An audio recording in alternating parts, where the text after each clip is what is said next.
Everybody, it's Bill. I am with Franklin Loan Center, and I hope everybody's doing well.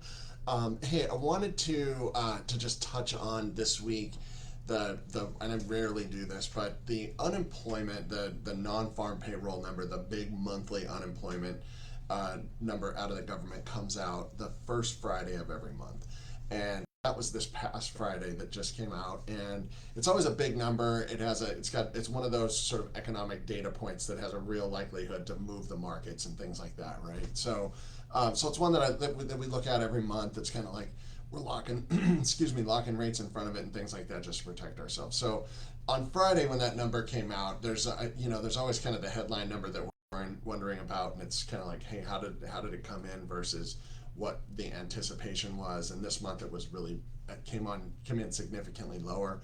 The anticipation going into the number is that the economy would have added about a little over $100,000. I'm sorry, $100,000 new jobs. That came in at 49,000, and then they actually adjusted last month's number down.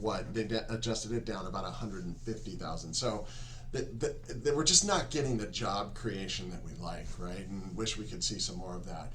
But here's what's interesting: is like despite that, we actually saw the unemployment rate go from what did it drop from 6.7 to 6.3%, right? So didn't add as many jobs as we thought, and the unemployment rate actually went down.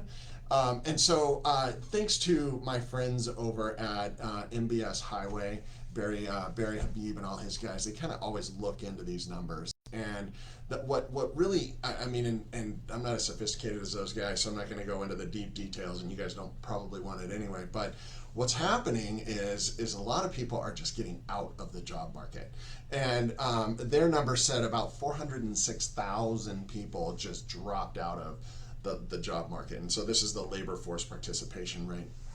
This is where people are just like, look, I can't even get a job, so I'm just out. I'm not even looking anymore.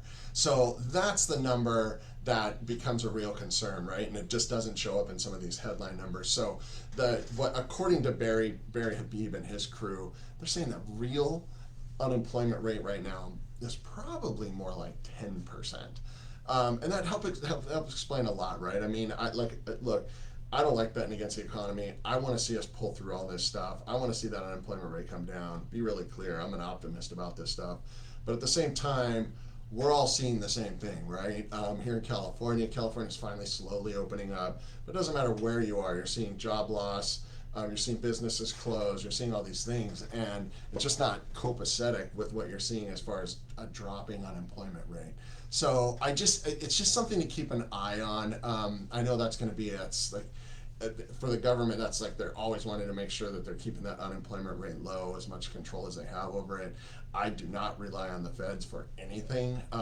They're more likely to screw things up than make them right. But I think it's just one of those things. Let's keep an eye on that, and hope to see we need to see that labor force participation rate climbing and the unemployment rate dropping. The combination of those two would be a really nice thing. At this point, that is definitely not happening, though. So just wanted to throw out a little more detail on that. Maybe the headline isn't quite what it would appear, but hey, I mean, the good news is we're still in a better spot than we were just about a year ago or so, about 8 months ago, when really things were really bad. So that's all I wanted to throw out. Please like, share, comment, all that good stuff, and I'll see you all next week.